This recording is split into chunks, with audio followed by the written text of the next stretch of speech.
Hi, all. Glad to have you here on this. Here was a very rainy day, but the sun is coming out. We're going to be looking at interactive strategies for reading lessons. And this is kind of a combination. Originally, I had scheduled two different sessions, one on kinesthetic learning and one on teaching reading. But we had the technical issue a couple weeks ago. And so I redid that essay session. And so I combined these two topics, which I think go really well together anyways. So we'll have them together. And Josiah, I saw your hand go up. Have you got something to share with us? How are you? Hi. Fine. I heard you say it was rainy today. Is it raining in Mombasa? Yes, it was rainy in the morning and then it stopped and then it rained again a little bit and then it was cloudy and now finally the sun is coming back out. Oh, wow, good to hear that. Today Nairobi is very cold, and I think the temperature here around 12 degrees. Oh. Kind of, but it's very cold. Oh, that is cold. Yeah, I'm wondering that Mombasa is raining, but I know Mombasa is very warm. You can't compare it with Nairobi. That's true. I can't say it's cold here. Rainy, but not cold. Okay. A reminder to everyone that we are recording this. So in our session today, we'll start out kind of making sure we have our definitions, that we have a clear idea what we're talking about in terms of active or interactive reading. We'll look a little bit at the rationale, why it's something important and worth doing. And then we will be looking at reading activities, and I've separated them by pre-reading, during reading, and then post-reading. And then I have a little bit of congratulations at the end to share. So as I often do, I like to start out with a little bit of information from you all and about your contexts. So I have two questions here. You can answer either both or one, it's up to you. So what's the typical procedure for you in a reading class? What do you do? So first in the reading class, if it's a reading lesson, what do you have your students do? Then what do you do? Or I have this other question about what a typical objective or a goal of a reading lesson is. So I'm curious about your experience, what's normal or usual here in Kenya. You can raise your hand to answer, or of course you can use the chat, whatever is most comfortable for you. Yes, go ahead, Amali. Thank you. Now, from my own experience, you know, with reading, it's usually kind of defined under, we have two ways of reading actually. Number one, we have literary material or reading literary books, and we have comprehension reading. So it will first of all depend with which kind of reading that you are doing first. So from my own opinion, if you are, you want students to read a literary material, then you will need to introduce them to the literary material and make them feel the essence or the rationale as to why they are going to read that material or that book, what they are going to meet, and some of the objectives that you attain to meet at the end of the book or the session. If it's a comprehension, I think you can also, if it's about a certain topic, you can just ask them to give you a general overview of what they know about that topic. For example, let's say if you're reading a comprehension on gender roles, for example, the roles of boys and girls in society, you can just begin by asking them a general question about what they do as individuals when they are at home, what roles they do. And then from there, you can get a glimpse of what they know, and then of course you go to the reading material, and then you give them the procedure of how you want them to read. Maybe you want them to read as a class or as individuals, you choose them. So depending on how you want them to read. Oh, that's very informative. So you have kind of two different contexts for reading. One is literature, one is comprehension. And what's interesting to me, it seems that for literature, you are kind of supplying background information, and for comprehension, you're kind of eliciting their background information. That is very interesting. Thank Yeah, you. exactly. Ah. All right, and so in the chat, this eliciting, it seems to be something that Patricia is echoing. She says, first we start with predicting. I ask questions leading to the reading and let students do the predicting. So kind of activating them, preparing them for reading. Anne says, first we have an activity like peer discussion about certain terms or ideas they will encounter in the text, and then we read either aloud or silently. So that kind of preparation for reading, that's very helpful. And then I thought I saw a hand up. I do. Josiah, go ahead. When I'm doing reading, especially for comprehension, I usually explain the vocabulary, the most difficult word, rather difficult words for the students. Then from there, well, first before I go there, I normally before I go to class, if I'm doing a reading comprehension lesson, I read first through the passage. Then now I highlight the words which will be trained to students, or maybe have a specific meaning in the comprehension. So I'll take around 5 minutes to tell the students what they may expect, the words that they may expect. Then from there, they read. So in literature, when I do literature, I allow them to read through, then later I explain I explain maybe the characters and so forth, and the students also participating, I highlighting, further identifying the characters. Now, for comprehension, my objectives are normally that the students may be able to answer questions regarding the comprehension, and then also to explain new words in the passage. I think I've forgotten most of the things I wanted to say. Thank you. Thank you, Josiah.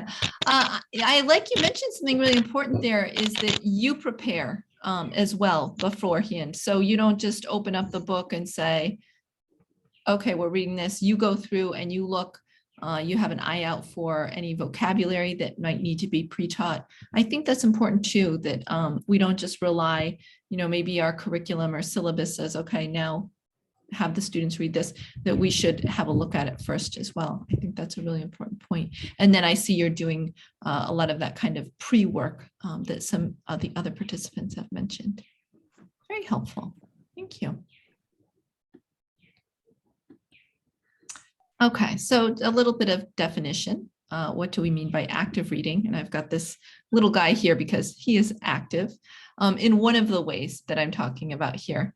So I actually have kind of two different meanings of the word active here. I have a physically active definition, and then also mentally active. And so we'll be kind of going back and forth between these two. Sometimes actually we'll use both at the same time. So for physically active, this means kinesthetic or manipulative activities. So students are getting up and moving their bodies, moving around, or they're using their hands to manipulate or move some items, or maybe even respond in a physical way. So something that uses the body. But of course, we can't always be moving the body. Nevertheless, we want students to be mentally active as well. And so it's very easy when we are reading. Sorry, I'm going to fix my mic. Okay, hopefully that fixes it. It's very easy when students are reading to become very passive. Not just students. I think we can become passive too if you're ever reading something. And so you just, only your eyes are moving, and you might even realize when you get to the end of the paragraph or the page that maybe you were so passive in your reading that actually you don't remember anything you just read. So this is something that's not just a student's problem, but a human problem as well. Yes, Lillian, this would be exactly what we're talking about, using this strategy. as a way to get learners to be active, mentally active and engaging with the reading. So I think some of the things that we'll talk about today fit very well into SQ3R. Very good. So surveying the text, kind of doing some pre-work, predicting, then reading, and then some post-reading activities. Excellent. The reason for this talk about physical and mental activities, well, actually, I'll go on to the next slide, but I guess I'll just say quickly, reading classes can be very sleepy kinds of classes. Students can easily become bored and lose their motivation and engagement. And we know that that's just not effective learning.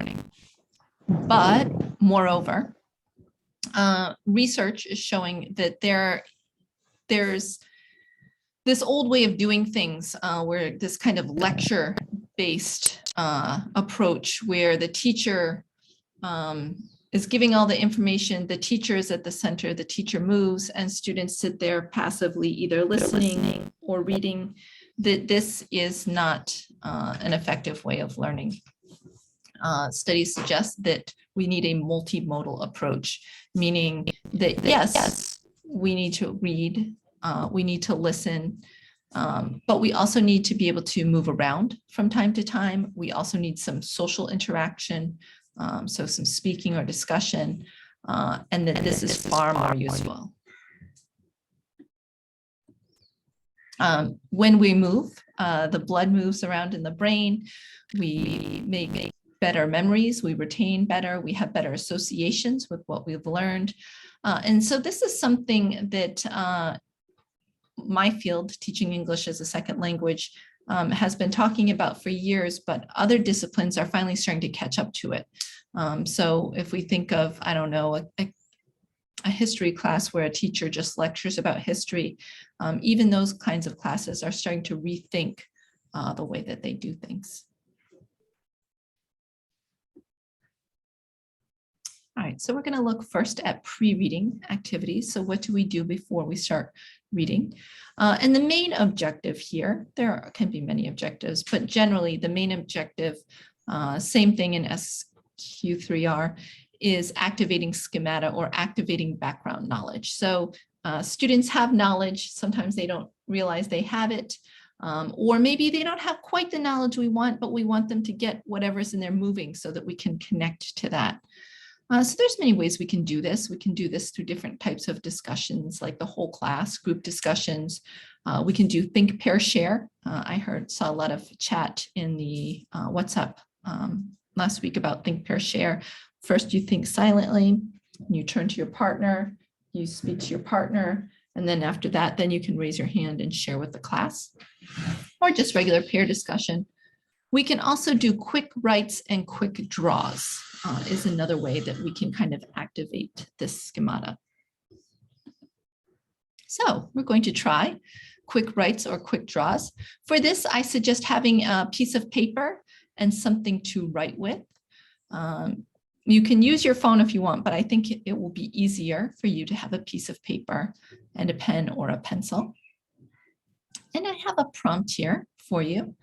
I want you to think back to when you were a teenager and an item of clothing that you had that you either really loved. So maybe you had like a favorite t-shirt or a favorite skirt or something like that, or a piece of clothing that you hated.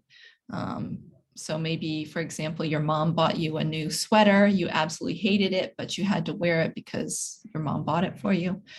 So I want you to think about, what was this item of clothing? How did you get this item of clothing, and how did you feel about it? Did you love it or did you hate it? And what were the reasons for it? So hopefully by this point you have your piece of paper and your pen or your pencil, because we're going to do either a quick write or a quick draw. It's up to you. I'm going to give you 2 minutes, and in this 2 minutes, you are either going to write about this item of clothing, or you're going to draw about this item of clothing, and your writing or your drawing is going to try to answer these questions that I have here. You don't need to worry about grammar. You don't need to worry about structure. You don't need to worry about vocabulary. The purpose is for you to just kind of freely respond either through writing or drawing. I'm going to start the timer now. You have 2 minutes beginning now.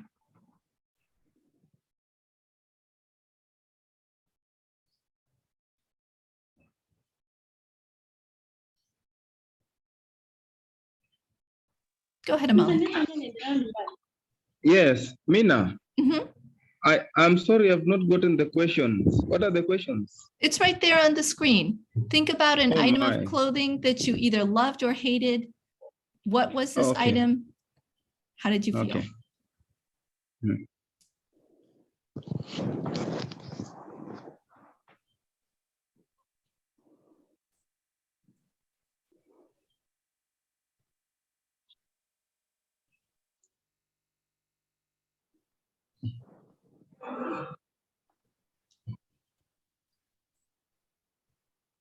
You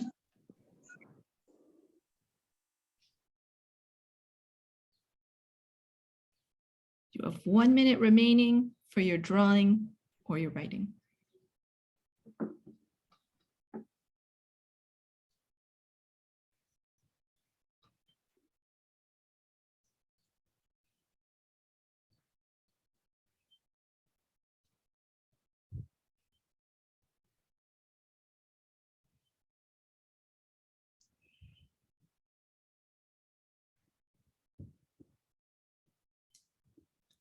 Thirty seconds remaining.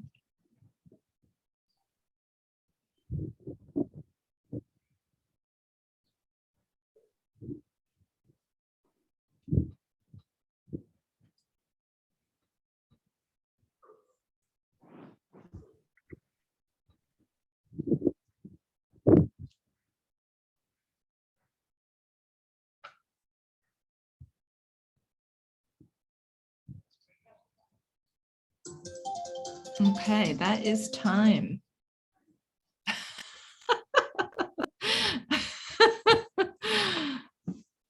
All right, Josiah loved tight trousers. Tell us more, Josiah. Why did you love them? Carolyn had a sweater that had a hoodie and also could be used for neck cover. Why did you like that? Tell us more. Josiah, go ahead.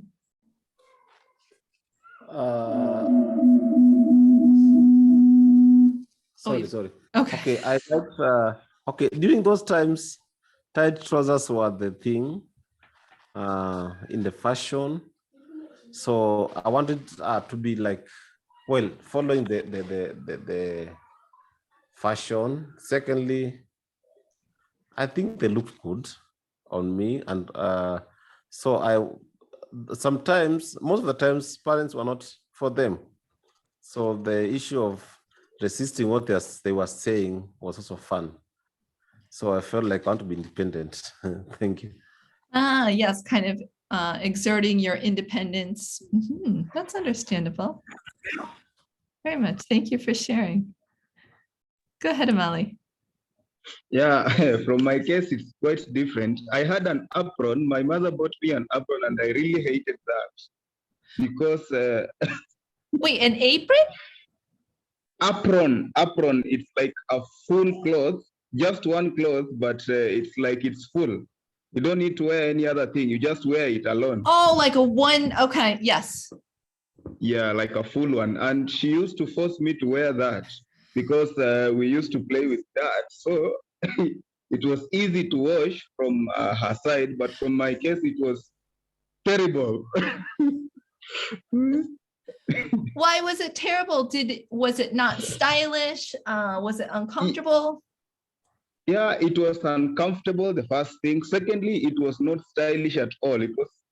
It used to have a lot of heat. Like I could not even stay on the sun for long. Oh, So it's too it's like hot. it was too hard for me.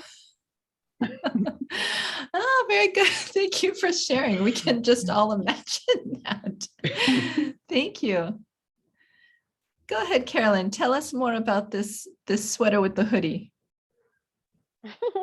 I love the sweater because it has its own hood, And when it's cold, really, really cold, like this season that you are in, you can actually put it on. And then when it's hot, you can actually remove the hoodie part and make it Oh. look, it just covers until your neck side and it slants a little, like a stylish slant.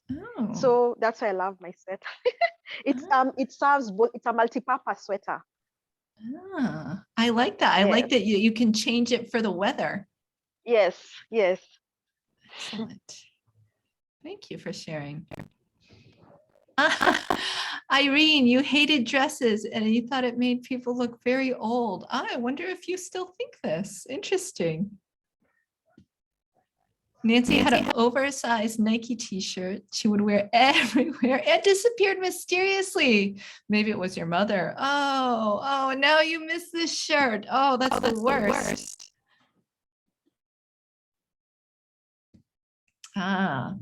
Anne's talking about her school uniform, especially the dress, while others seem pretty, shapely, and in good fabric. Oh, mine appeared dull, ugly, crimply, and an eyesore. Oh, so that's the even worse because everyone is wearing a uniform. It's the same, but on others it looks good, but you feel like not on you. Oh, that's a bit heartbreaking. Roger says, when I was a teenager, I had a jumper, which I really hated. It was oversized in an odd color. I hated it, yet my parents used to force me to put on, citing that I would grow with it. Oh, that's the worst, Roger. I can identify with that. Yes. It sounds like something my mother would say. I never liked clothes that were known as mix and match, though my mother used to force us to wear. They were all over, so I never liked having clothes similar to what others had. Oh, so you wanted something different. Ah, that's understandable, David. Lillian hated her school skirt in Form 1. It was a road sweeper, and classmates laughed, calling her a nun. Yes, it doesn't help when other people are laughing at you. Antonine loved a small bag that you made. Oh, and you made it yourself. That's very impressive, Antonine. I would love that too. Modeste says, I used to have a pair of hip stars, which my aunt bought. I used to love them because they were so fashionable back in the day. It's a nice feeling, isn't it? Have something that seems very fashionable. Excellent. Okay, I see there's some strong feelings. I'm curious if anybody drew their answer. If they want to, they can either turn on their camera and hold up their drawing, or they can send it to our WhatsApp group. Although I have my WhatsApp up off because it interferes, but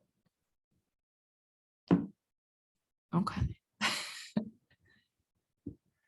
But if you do have a drawing, love to see it. Okay.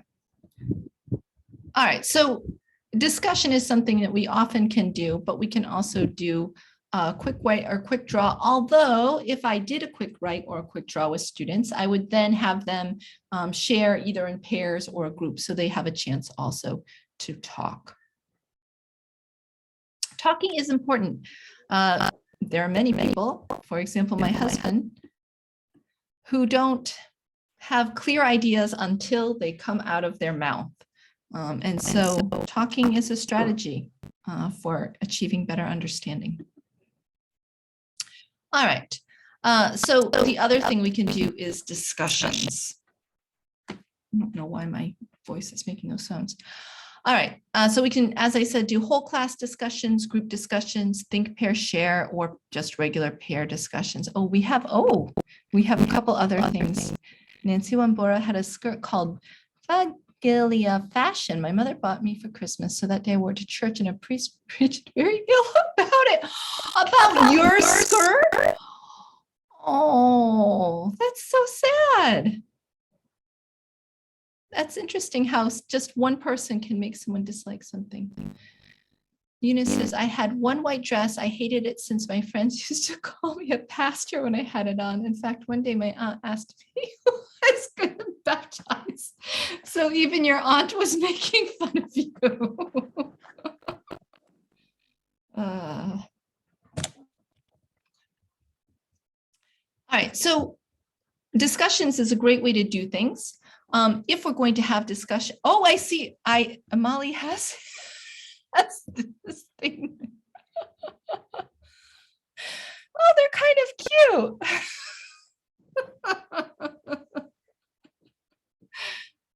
Oh, I think they're not so bad, but I can understand if they were hot. So we can stimulate discussion. So one thing we can do, we can just write on the board some questions for students to discuss, or we can orally say, okay, talk with your partner about this, this, and this. And so students are interacting, and that is some active learning. But it is nice sometimes to add some kinesthetic moving element to it. So what I have here are wall walks, running dictations, and cocktail mingles, which are different strategies to get students up and moving. So on the left, we have wall walks. These are also called gallery walks. And in this type of strategy, whatever the discussion questions are, you would put on pieces of paper and you would put them on the wall around the room. So students have to get up and they have to walk around with a partner or a small group, and they look at the question, they discuss their answer, and then they move on to the next question. It's very hard to be sleepy when you are standing up and you have to walk around. So this is a good way to get students out of their seats. I know a lot of you are working in very large classrooms with many students, but you can push your desks together and make a little room for students to walk around possibly. Another idea here is a cocktail mingle. This is on the far right. This is actually students I had a couple of years ago in Uzbekistan. And so I had their questions on little slips of paper or their answers. They could either have questions or answers. And just like at a cocktail party, people don't sit around at a table. They walk around and talk to each other. So this is a cocktail party and the students are walking around and talking, not having cocktails. No drinks at this. So they would either ask their question or answer their question to another student. And after they finished, then they turn around, they walk, and they find someone else to talk to.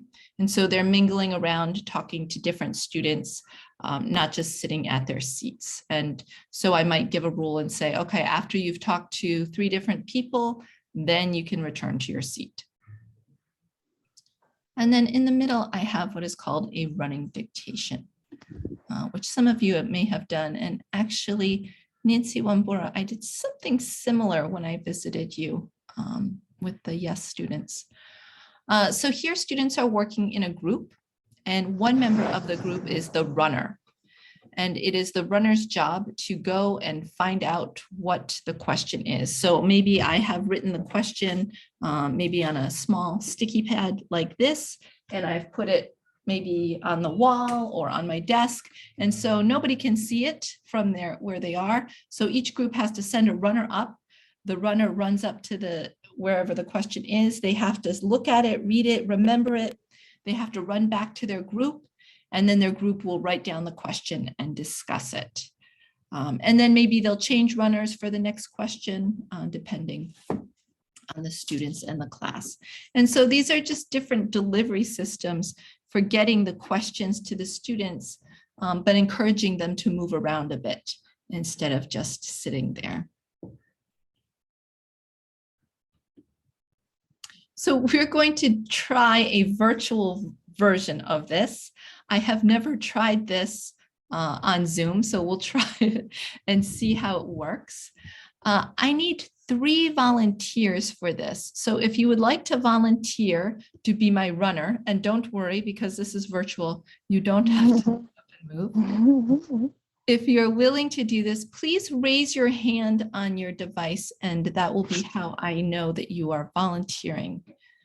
I'm looking for 3 volunteers. Amali, I saw you raise your hand in my camera, so you are 1.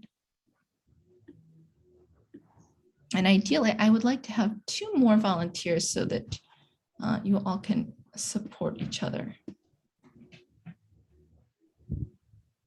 Is everyone shy today? I only have 1 volunteer. I need at least 1 more so that Amali is not all alone.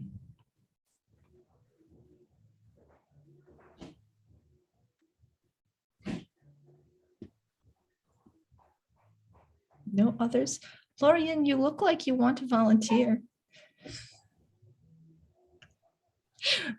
Oh, I see a hand up. Okay, Jumas. Yes, I do it. Oh, you will? Okay, great. So I've got Amali, Jumas, and Lorian. You are going to be my volunteers. So for this, I'm going to open up one breakout room, but only Amali, Jumas, and Lorian are going to enter the breakout room. Everyone else, stay where you are. You can have a break. You can type in the chat box. You can talk, do as you like. So just Lorian, Jumas, and Amali are going to go into the breakout room with me. And I'm going to stop sharing for this because I am.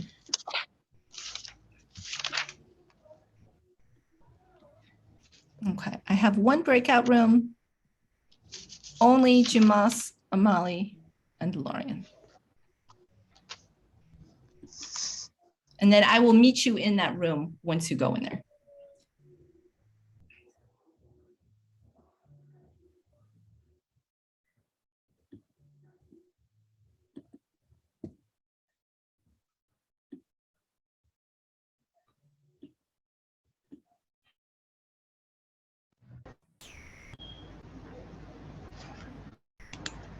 Okay. Hi, volunteers. Thank you. Hello. All right. I'm going to show you a sentence. And then I want you to remember this sentence. And you're going to, when we go back into the main room, you're going to try to explain and remember this sentence so that others will be able to write it. Don't take any screenshots. Okay. I'm going to show you the sentence. Go ahead. Yeah, no, What about writing, Mina? Are we supposed to write? no writing, only your eyes and your memory. Okay, okay. Oh, I see I have one other person. Justice is in here. Okay, Justice, you're joining us too. All right, I'm going to put this up and then you have 10 seconds to remember it, okay? Yeah, okay. You don't have to remember the bottom, just what's in the quotes. Reading and writing float on a sea of talk. Yes, just remember that. Reading and writing float on a sea of talk. Oh, I'm not seeing it again. Where is it? It's on the screen. Can you see the screen? Reading, writing. Oh my. If you can't see it, don't No, no. worry. Yeah. I'm going to stop the share. We're going to all go back to the main room. Okay, so are you ready to go back? Mina, what was the task when you go back again? You guys are in charge of explaining to the other people so that they can write it down. But you don't write it down. No writing. Yeah. Okay, I'm going to close the breakout room. We're going to go back to the main room. Okay.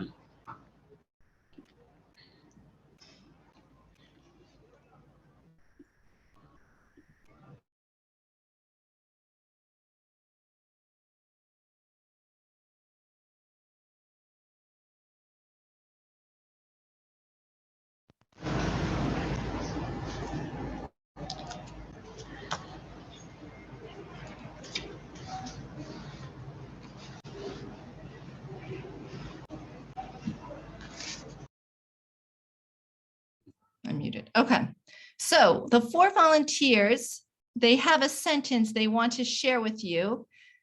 And everyone else should try and write down what they hear. So I don't know if all 4 of you want to work together, how you want to do this. Lorian, Jumas, Amali, it's your job to share the sentence with the others. Are we doing it in a breakout room or just here? In a perfect world, we would go in the breakout room and you would tell just your group, but it would take a long time. So Lorian, if you remember it, go ahead and tell us, what was the sentence? Oh, okay. The sentence was to say that reading and even writing and writing float on the sea of talk. Jumas and Amali, do you agree? I'll agree with the first part. Yes, I'll agree with the first part because that's the only part that I saw.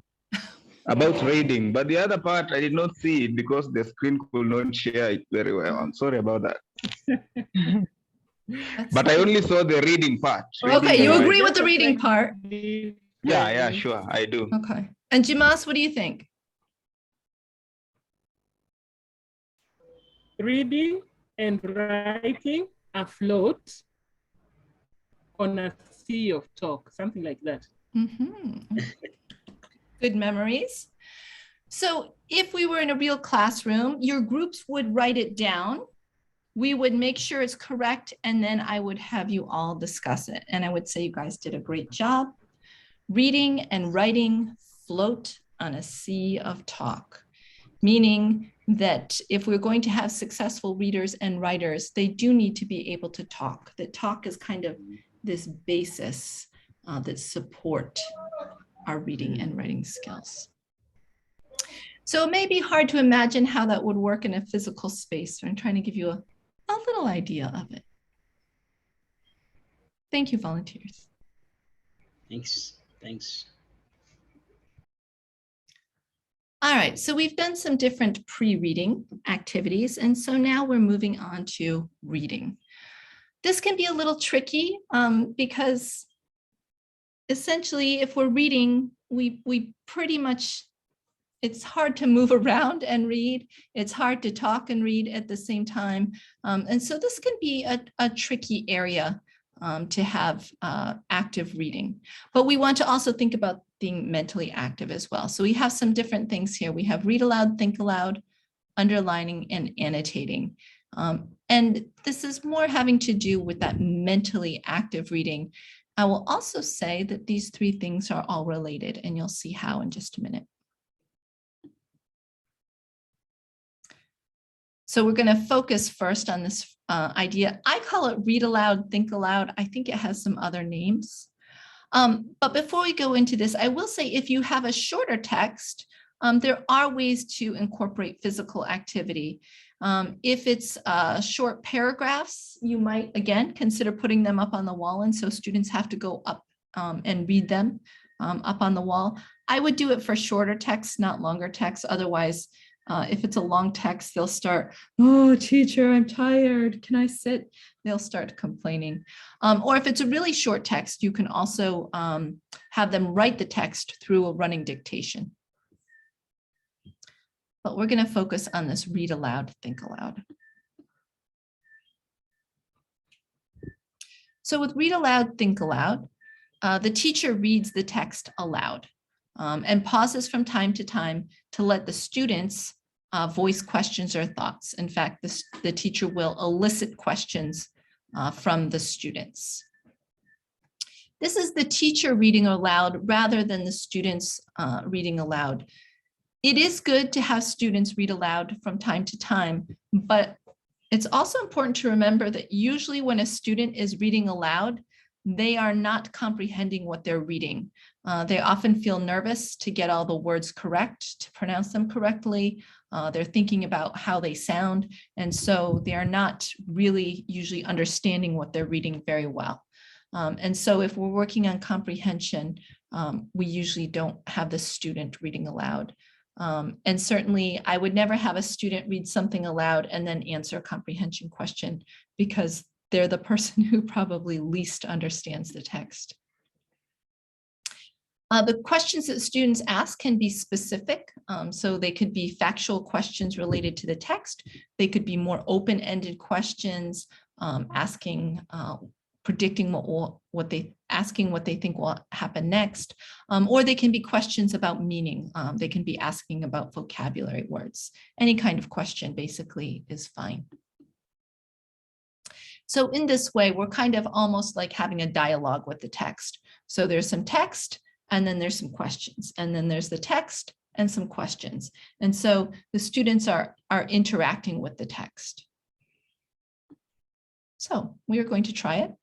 I'm going to read you the first paragraph of a short essay or narrative essay by a woman named Amy Tan. And then I'm going to pause for questions. I fell in love with the minister's son the winter I turned 14. He was not Chinese, but as white as Mary in the manger. For Christmas, I prayed for this blonde-haired boy, Robert, and a slim new American nose. So after hearing that, reading this, what questions do you have? You could have factual questions. For example, how old was she when she fell in love with the minister's son? You could have an open-ended question like, is she Chinese? He's not Chinese, but does that mean she's Chinese? I don't know. You could also ask questions about vocabulary. For example, maybe a student didn't know what, I don't know, slim means. So they could ask a question like that. So those are the types of questions. I'm going to go on and read the next paragraph. And in the next paragraph, it will be your turn to ask questions. Oh, although maybe there's already a question. Ah, good question, Molly. Why did she fall in love? What was it about him? Okay, you already have the hang of this. A good open-ended question. My question also comes like, what does it look like to have a slim new American nose? Ah, yeah, trying to imagine that. Yeah, imagine how it's gonna look like. I feel like I don't have one. Actually, my mom's Korean, and she always said that I had my father's fat American nose, my mom said. So I also wonder. Yes, Nancy, why was she praying for a new nose? Why didn't she like her own nose? Excellent. Okay. When I found out that my parents had invited the minister's family over for Christmas Eve dinner, I cried. What would Robert think of our shabby Chinese Christmas? What would he think of our noisy Chinese relatives who lacked proper American manners? What terrible disappointment would he feel upon seeing not a roasted turkey and sweet potatoes, but Chinese food? All right, what questions can we come up with? You can type or talk. Then who is Robert? Who is this Robert?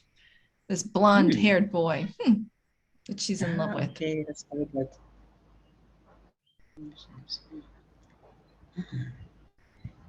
Is the writer a Chinese person? Good question. We wonder, it seems that way.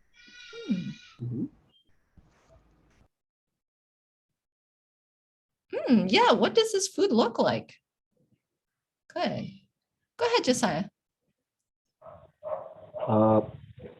Then I would also ask, were the Chinese only taking turkeys and sweet potatoes for Christmas?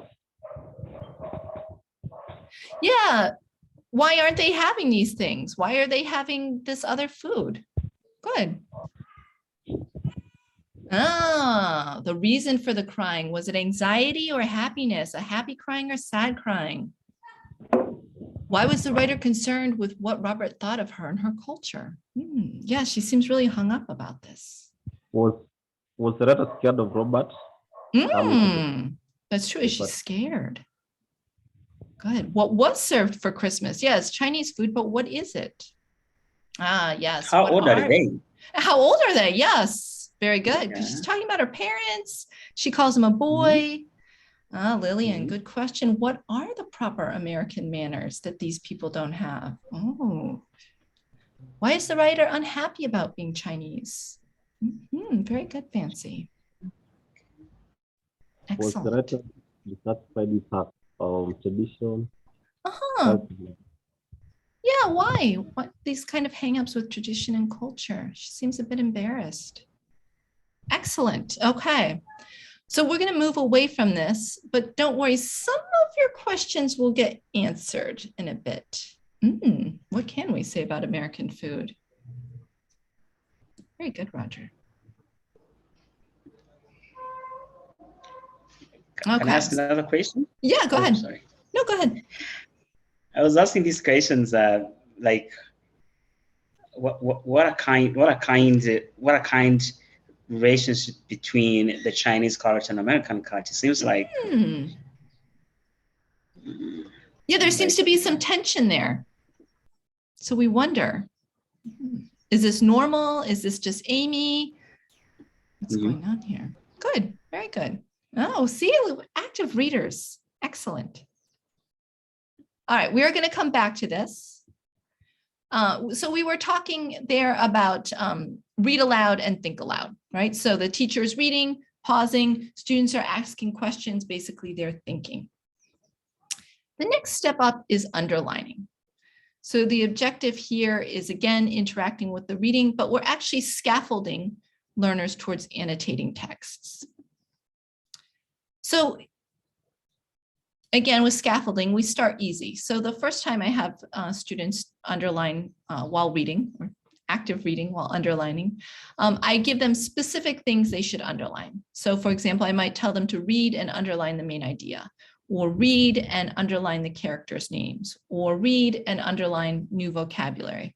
Or maybe if we're doing something like figurative speech, I want you to read and underline all the examples of figurative speech, right? So they're learning to read and underline at the same time, and they're looking for specific items. As they get better at this, then I would begin to introduce other kinds of markings. So for example, I might say, okay, I want you to read it. And when you see something that you agree with, I want you to underline it. If it's an idea that you're not sure about, it's unclear, you can make a squiggly line underneath. And if you see any new vocabulary that you don't understand, you can circle it. Right? So this is teaching them to kind of be making different kinds of notations onto their paper.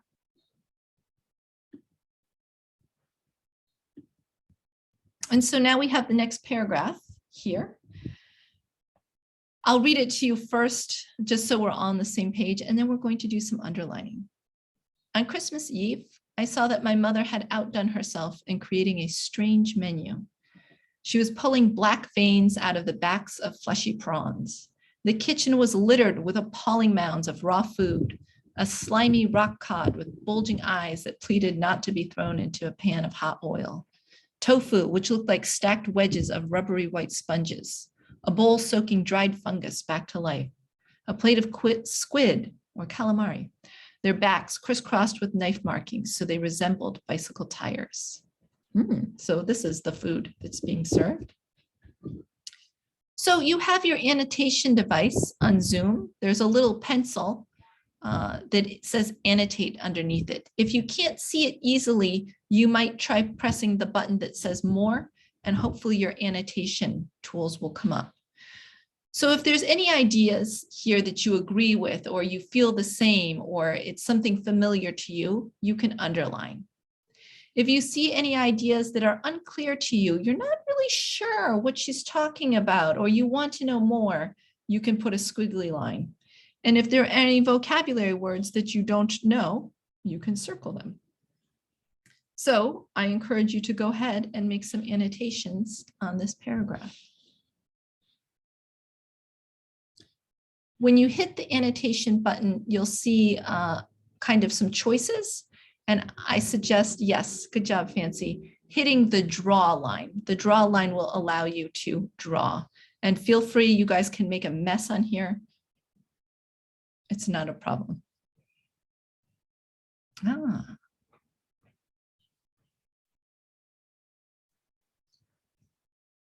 So remember, okay, so maybe those are squiggly lines. Are those ideas you agree with or things that are unclear?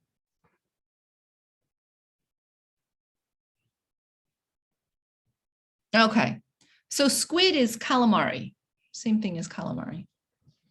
That the seafood with, not like octopus, but not octopus.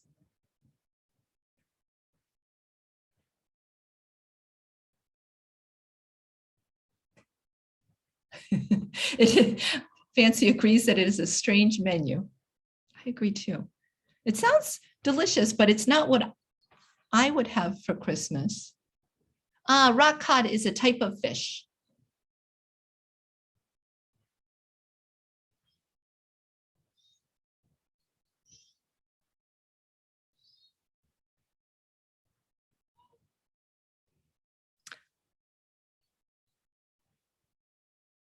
We have an S. Or maybe it's a squiggle. Although I think you know prawns being shrimp.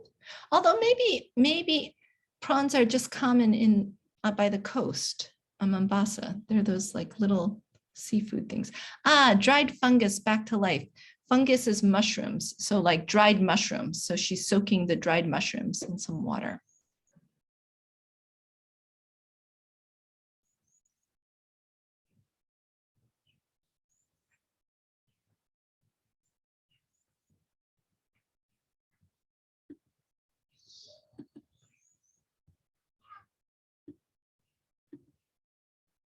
Okay, squiggle under the last statement. Okay, thank you. Okay, so I don't know if you've ever seen this, when calamari gets cut, they make these crisscross lines and it looks like a bicycle tire, but white. It's a very strange looking thing. Actually, the first time I saw it, I did not know what it was and I did not want to eat it because it looked like a white bicycle tire. But it was just some calamari. I guess they cut it to make it more tender and cook better. All right, nice job. So this is a helpful activity to have students do for a couple reasons. It encourages them to interact with the text. And it also, as the teacher walks around and sees what kinds of marking students are making, the teacher can be doing kind of a bit of formative assessment and see what students are understanding, what's not clear, things like that.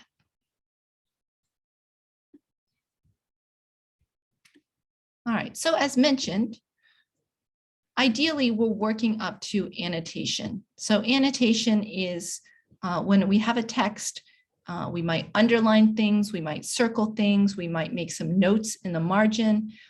This is evidence of a very active type of reading. It's almost like a discussion or dialogue with the text. When we have students annotating, students are not just passively taking in the ideas of the text, but they are producing their own ideas and interacting with the text. And also it helps them not to forget their ideas. So maybe while they're reading, they had some really good idea, and then later it's time to write about and respond. And then they think, oh, I had some good idea earlier. I can't remember what it was. Here they have all their thoughts and ideas on the paper. Of course, we can't just have students instantly working up to that. So the ideas we just looked at are ways to scaffold up, but some other ideas too is to use different text symbols. They might not be making notes, but they can make stars for important information, underlining keywords or details. If something is clear, they can just put a check by it, circling words they don't understand. Maybe there's a whole sentence or paragraph they don't understand. Put a question mark, something exciting or surprising, or a connection. And they can add comments and words as well. So I've seen different teachers put up posters like this to remind students that this is how they will mark their papers. Another idea is highlighting, using different colors to mean different things. That's something else I've seen. And I've also seen teachers make annotation worksheets. So here is the text, and they should underline and do things like that. But to get them to start making comments, they have to fill in the boxes. So while they're reading, they have to identify something that surprised them, something they already knew, something they learned, and something that maybe is not in the text that they still want to know. So these are all different ways of structuring and scaffolding, working students up to annotation. Now, annotation is the ideal, but it's not always feasible. For example, if students are reading out of a textbook, they cannot be writing all over their textbooks. That's a real problem. So there are different things we can do.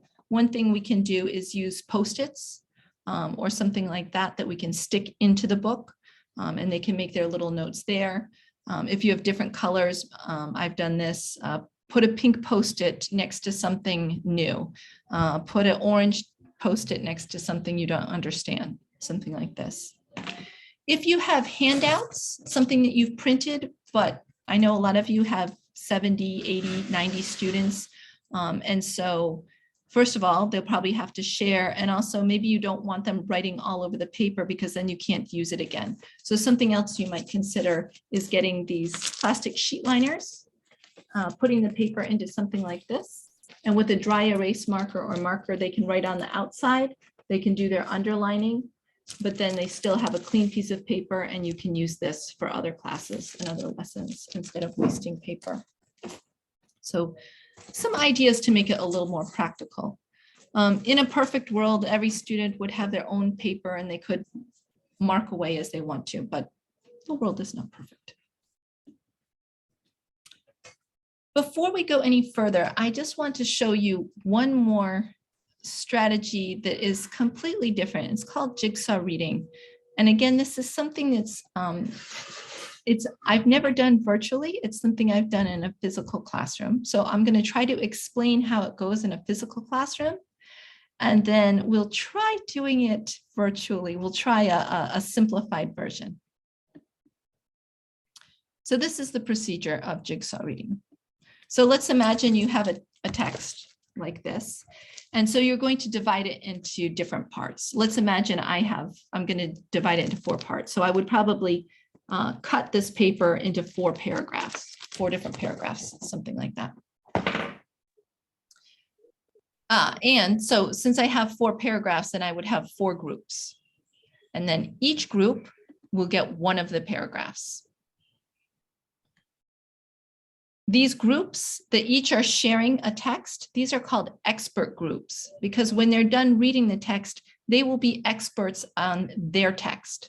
They don't know about the other text, but they will be experts on their text. After they have become experts, then they will form new groups. And each group will have at least one member of the expert groups, and they will all share their texts. So at the end, even though each student only read one text, they will understand all 4 texts. If that's confusing to you, let me show you a visual.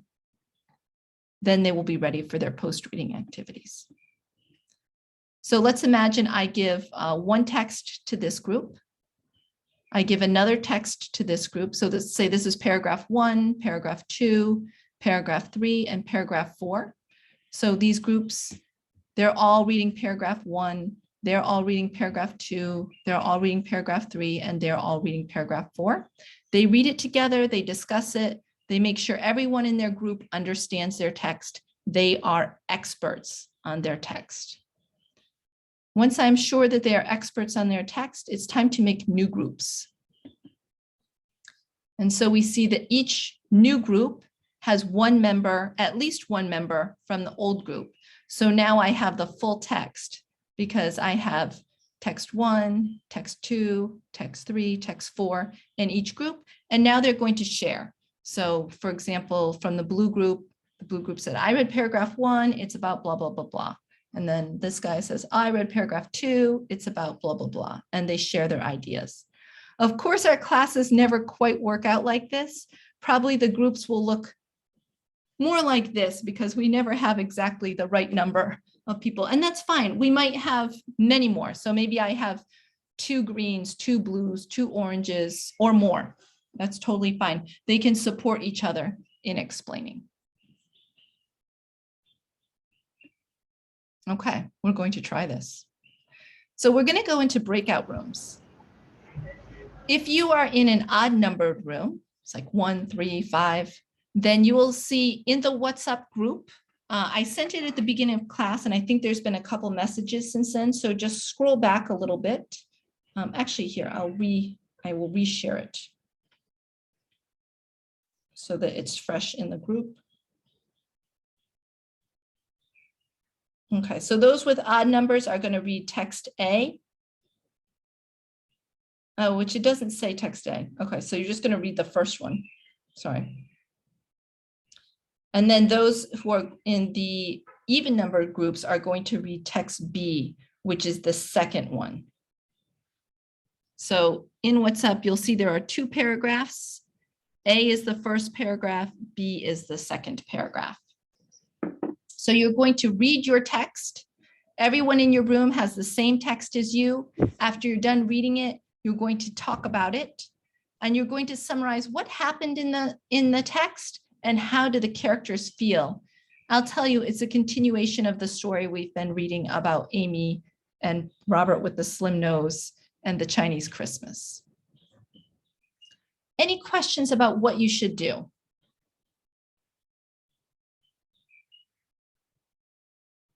Okay, if you have questions while you're, go ahead, Josiah. The question is, you said if you're an even number group, what do you read? A? If you're in an even number, you're going to read the second text. So the second picture in the WhatsApp group. Okay, even second, fine, thank you. You're welcome. And Carolyn, go ahead.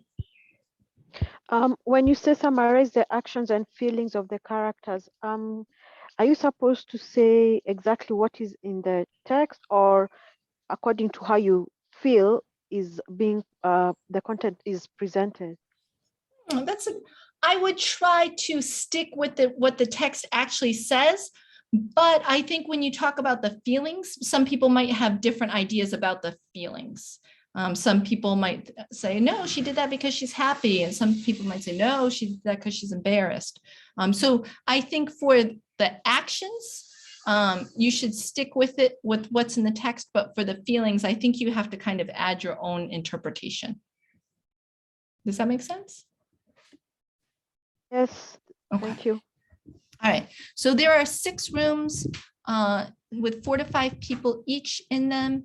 I'm going to give you like 8 minutes so that you have hopefully time to read and also discuss. And like I said, if you have any questions, let me know. I will be out here, but I will come and join you if you need help.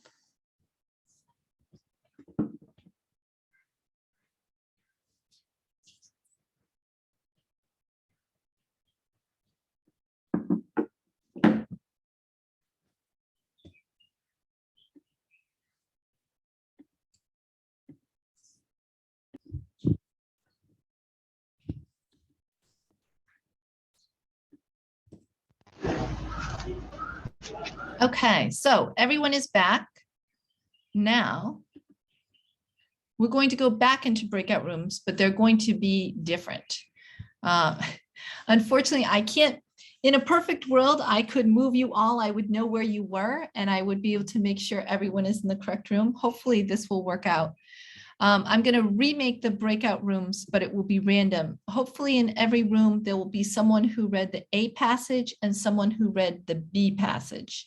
If you get in your breakout room and everybody read the same passage, call me and I'll come in and I'll move you around, or I'll be the other person or something. So in the new breakout room, A, everyone who read A will summarize the actions and feelings of the characters in their text. And those who read B will, after A is done, then those who are in B will talk about that text. So at the end, when we come back, everybody should know about both texts. Any questions? Okay, Amali says no, so I'm going to go with that.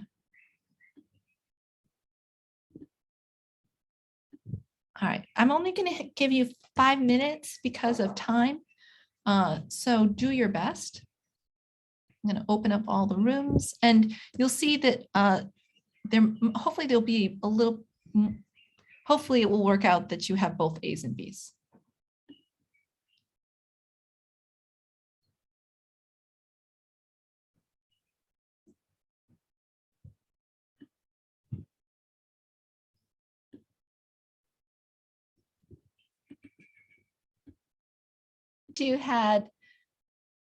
Imagine you had the full time to talk, and so you know all the story, not half.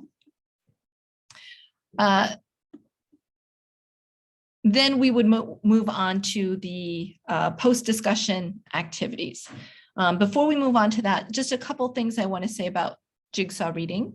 I highly recommend it. It's a multimodal approach. You read, you listen, you speak, and then if there's some writing component, then you write as well. You have to move because you have to get up and change groups, and also you have to interact with others. So it has pretty much all the things we're looking for. It's also a nice way to break up a long text. If you have a long text, students will get bored, they will get tired. It can take a lot of time, but here they only have to read part of the text. It also supports weaker readers. So those students who read the text but didn't really understand, once they get in their expert groups and they hear everyone discussing it, then they will be able to understand what's going on. I will say it's usually not suitable for narratives because usually you can't know what's going on in a story if you didn't hear the beginning part. But let's say you have an essay and it's about 4 reasons to study computers, and each paragraph is about a different reason, then you can break those up into 4 groups. It can be logistically challenging, so making sure that everybody moves into the right group. I only had 2 groups here and I was just hoping it worked out, and it did. So you want to make sure you're very organized if you're doing this with 60 students. I've never done this with more than 40 or 50 and they were adults. So it can be challenging to make sure everyone goes where they need to go. It's also good to have a mini task for the expert group to do before they break up into the other groups. That way you can just make sure everybody understands. Because if they misunderstand, then they're going to go around telling other groups, oh, this is what happened. And no, actually, that's not true. So you want to make sure they have accurate information. So then it's time for after reading activities, post reading. So the objective here is to demonstrate comprehension, to make sure students understood, also that they can interpret and make connections in the reading. There's lots of ways we can do this. We can do this through quizzes. So for example, maybe I could read some true false statements. And if it's true, students stand up. Or maybe if the statement is true, they snap their finger. If it's false, they clap their hands. So this could be a form of quiz, or we could do Jeopardy or some other fun thing. Okay. We can also do sorting or manipulative kinds of things. I'll show you that in a minute. And then of course, discussions. If we It can have also be, well, maybe it can also try to do some big tasks, even maybe project students. That's Yeah. the next step after that. Yes, we are on the same page. Yeah, sure. Good job. If you have discussion questions, remember these things that we talked about can be some ways to deliver those discussion questions. Ooh, double jeopardy. Yes, I like that. So we often see in textbooks or worksheets tasks like this, and students have to put them in order. To make it a little more interesting, instead of having a worksheet, we could have these sentences on pieces of paper and students have to move them around. Some students are tactile kinesthetic learners, and just writing a letter in a box really doesn't do anything for them, but moving things around makes more sense for them. It's also more collaborative because if one student disagrees, they can take their hand and move the paper and say, no, I think it should go here. And so it allows more room for collaborative work instead of one student crossing off another student's work and saying, no, this should go here. And so this is another way to do that. Yeah. Another example, we might have something like this, where we have to sort, okay, which Chinese food is disgusting? Who thinks this? And so maybe we would write number 1 under Robert. Yeah. And so this is like a worksheet, but again, we can turn this into a manipulative tactile thing. So maybe again, we have these statements on pieces of paper and students have to separate them at their desk. And then maybe we check them by putting them up on the board. Maybe I write this chart up on the board and students have to come and put their papers where they think they go. So it's the same basic thing as a worksheet, but a way to make it a little bit more active. And then what you're thinking, Lorian, once we have made sure students comprehend that they can do some interpreting, then if we have time in our curriculum, then we can go beyond this and do projects and things that promote critical thinking. Mm, And wow. if we did a thing on Beyond Book Report, so if anyone's interested in that, that would be the place to go. So we're wrapping up here. It is 6:30, but before we go, I have some congratulations. I wanted to congratulate Nancy Wambura. She completed her Certificate of Mastery project. She sent me some videos of herself teaching and then sent me an explanation of how these videos related to what we've been doing in these sessions. She talked about the activity she did, how this was student-centered learning. It built on what students already know. She also talked about how scaffolding worked, how she went from, worked from what they know and then built up from there, and then also included a lot of collaboration in her work. So congratulations to her. And I also want to congratulate her colleague, Jeffrey Macau, who sent me some lovely videos and photos of a game that his students were using to practice vocabulary. So that was the topic he chose, using games to practice vocabulary. And then he told me about how, why he chose to do this, why he chose games, and then talked about how the games were fun, they were motivating for the students, and the games also provide structure, which is very much in line with what we discussed. And something he said I really liked was, it wasn't just fun for the students, it was also fun for him too. And also in the videos, I could see he was moving beyond just memorization. Students had to discuss comprehension and explain the vocab. So both of these were nice examples of that showed that they can apply a concept or activity or strategy that we have talked about here. We have 2 sessions left. Next week, we'll be looking at promoting creative and critical thinking. And then for our very last session, we'll be looking at reflective teaching, which was a popular topic in our polls. I just wanted to also say the new sessions of MOOCs are out. A lot of them just wrapped up at the end of June. Something that might interest some of you is teaching English to young learners. There's also one on STEM. A lot of you mentioned being interested in STEM. There's other topics too, but I thought these might appeal to you. In the PowerPoint, which I'll share in the WhatsApp, this is a link. So if you put the PowerPoint to full size and click on this, you'll be able to go right to the page if you need to. Yeah, sure. Astine, do you want to share some words? And if so, I'm going to go, but I can leave this open for you to share any messages with anybody. Okay, thank you very much. I think I'll be very brief. Okay. First, I want to thank all of you guys for your attendance today. As we know, this is organized by the U.S. Department of State and RELO, that is Regional English Language Office. And of course, all this is being coordinated by English Language Professional Association of Kenya, that is LPAC. So I just want to thank you. I know it has been a long journey in this, and even as we look forward to concluding, I know there are some teachers I'm supposed to come and see them myself. So now that schools have opened, I look forward to them letting me know when I can come.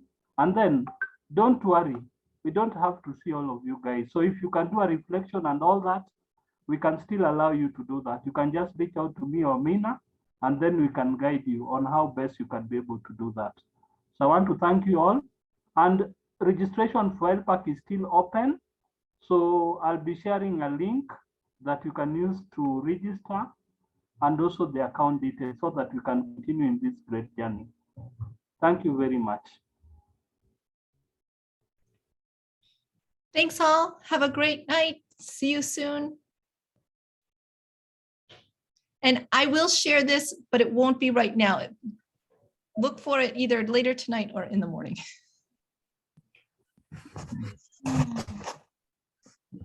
Mina, have a nice Bye, evening. Mina.